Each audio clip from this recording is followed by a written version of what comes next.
Medusa or Philtrum Piercing. What you should know before you get one done. You know, the consultation. Coming up next on Consultations by a Piercer, episode number 32. So stick around.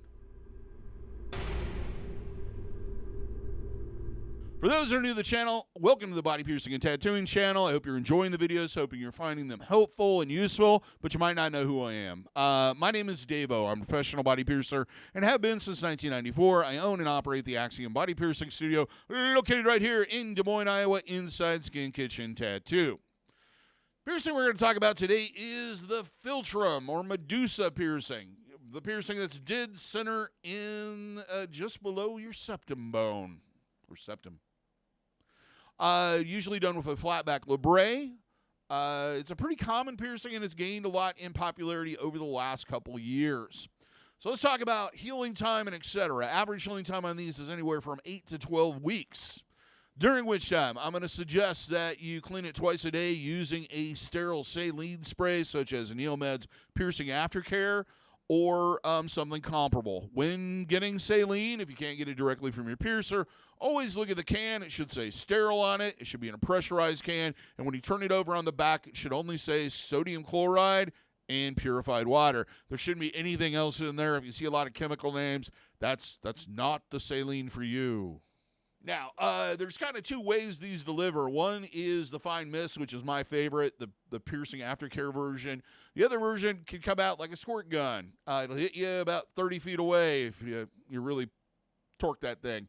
With the two methods, basically with the mist style, just mist the piercing directly on the outside. If it's the kind that comes out like a squirt gun, you may need to use a compress method, where you take a sterile piece of God's sponge or a clean paper towel, saturate it, and then lay it against the area for about 5 minutes. After 5 minutes, pat to dry the area, leave it alone. The only other thing I suggest doing is in the shower. At the end of your shower, kind of pull your hair and everything out of the way and let the water flow over the area for about 30 seconds. What we're doing with those two things is we're removing that limped discharge that hardens the crust on the jewelry. We want to remove it because if the jewelry shifts or moves, which this one is tend to do that because you're talking and eating and everything, and there's a lot of movement in the area, it's going to agitate the piercing. So it's for comfort, and it's also to eliminate the possibility of agitating the piercing, which could lead to piercing bumps and other problems. If you notice there's an excessive amount of the discharge collecting on the jewelry and it's not coming off, go see your piercer. Have them clean it for you. Don't go to the medicine cabinet and start pulling out every instrument with a sharp edge or a cotton tip application and start digging around in there. You're probably going to cause more issues and problems than good. Plus, there might be something else going on that your piercer needs to take a look at. Now, for the inside, I generally suggest for the first 2 weeks rinsing twice daily with Biotin antiseptic mouthwash, in warm water and sea salt a couple times a day. More if it feels comfortable. That's only for the first 2 weeks. Now let's talk about the don'ts. Cross-contamination prevention. Common sense stuff. Wash your hands before you handle it. No oral contact, deep mouth kissing, or sexual contact for a minimum of 8 weeks or until the piercing is healed. Understand that you are more acceptable to STDs during oral sex, so if you switch partners, practice safe sex the way you're supposed to. Do not stick unclean objects in your mouth, like pin caps, toothpicks, I don't know, rubber bands, whatever, dirty fingers, other people's dirty fingers. Do not do that. You're just asking for an infection.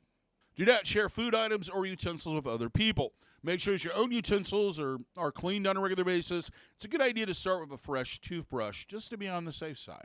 Keep your environment clean. Clothing, bedding, towels, anything that may come in contact with a piercing needs to be cleaned on a regular basis. Do not swim. Do not submerge the piercing in bodies of water that you can't control the quality of, which is pretty much everything but your own clean bathtub.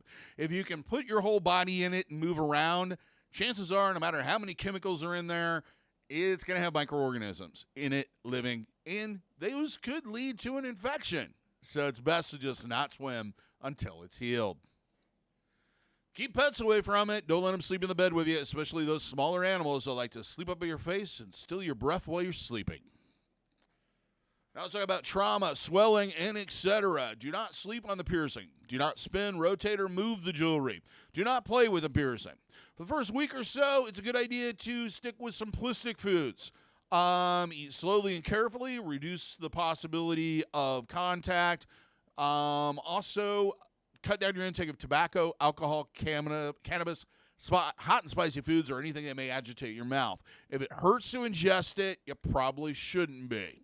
Like I said, it's best to be on kind of a soft food diet for that first 3 to 5 days. So things like yogurt, smoothies, sport shakes, baby food, applesauce, anything you can pretty much eat through a straw and not do a lot of chewing, because the less movement you have, the less swelling you're going to see. Now let's talk about how to reduce swelling. Of course, cut down on all those items that are going to agitate it. Also, eating lots of cold items, generally staying on ice for the first 24 to 28 hours, staying hydrated, especially at night when your body naturally dehydrates. If you've never had any problems of over-the-counter anti-inflammatories, that can help. When in doubt, talk to your doctor. And sleeping with your head elevated above your heart will help reduce the swelling. Now, once you get to the point where you can start going on to solid foods, stick with kind of simplistic things, meat and potato, kind of limit the amount of movement you have. All those things are going to help make the transition a lot more comfortable than it would be if you just go out and just start ordering pizza and steaks. Now let's talk about the risks. Any oral piercing, you're risking enamel erosion, gum erosion, and softening the bones inside your mouth. This piercing is in contact usually. It's pierced above the gum line, so it's usually in contact with the gums or the front teeth. If you notice any problems with that or any soreness or what have you, it's best to just remove the jewelry and abandon the piercing. Once you start causing damage to a piercing, it does not improve. The other risk, of course, is swallowing parts. This one, not so much so, but it is possible. Check those balls. Make sure they're on there tight. Now let's talk about placement, angle, and jewelry. It's usually pierced directly in front, usually dead center or appears to be dead center. I generally suggest when you look at the markings, look at them up close and then at arm's length.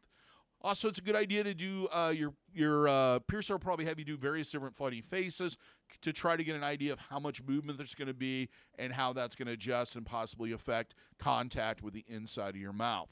Now, if you're planning on doing any type of groupings with this particular piercing, I would suggest marking them all out the first time just to kind of get an idea of how they lay out and how they're going to fit into your face. And then take a photo with your phone so the next time you come in, kind of speeds the process up a little bit and go, hey, this is what I want to do, and show it to your piercer, and they can kind of use that as a guide to get started on the next one.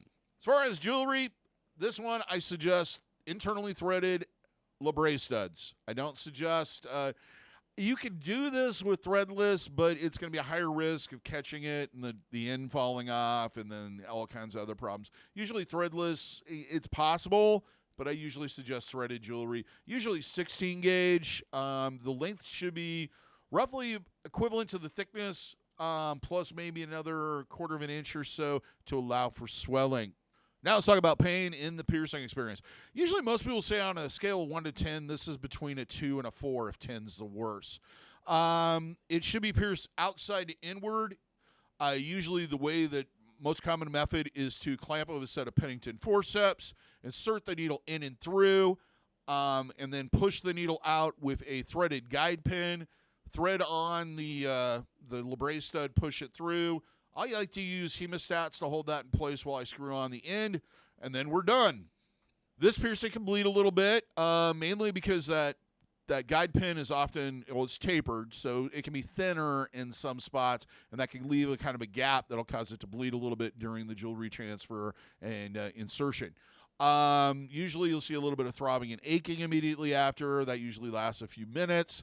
Then you're going to pretty much...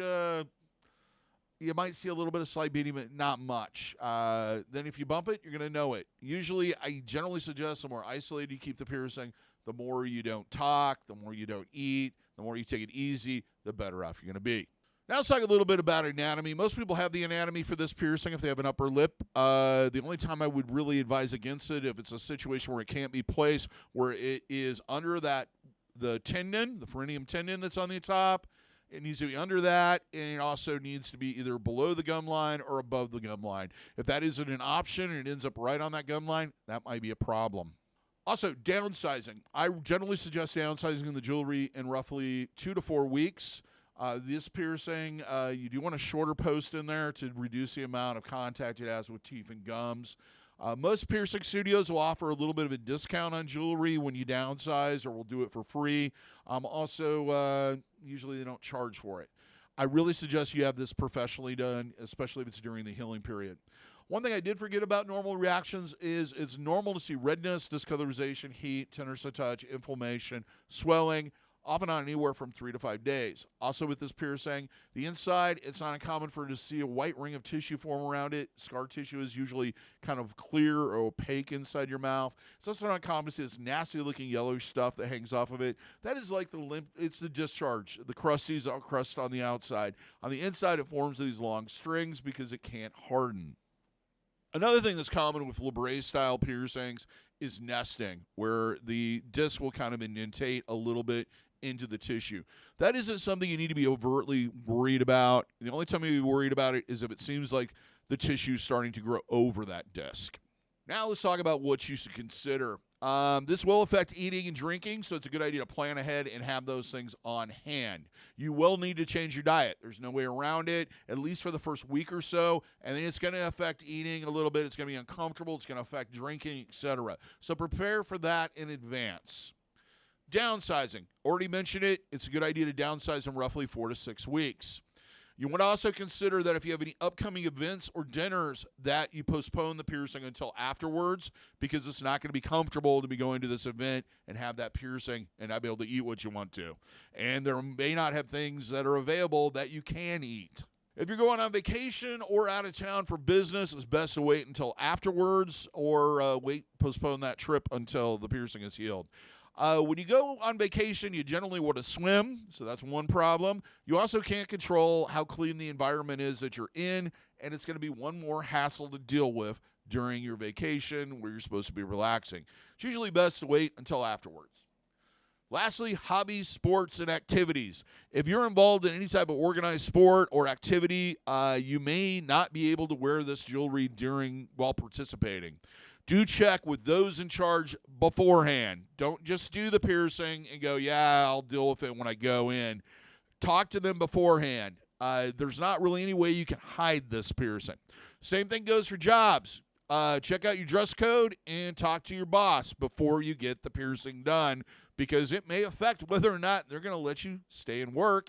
And it really sucks when you get a piercing and then you have to remove it, because otherwise you can't participate in whatever your favorite activity is, or you're not allowed to work with it. That's it. That's all I have to say on this subject. Till next time, here's hoping all your piercings heal with ease and without a single issue. And if you're in the Des Moines, Iowa area, I hope to see you for your piercing needs in the future. Have a good day, everybody. Take care, and check out this other video.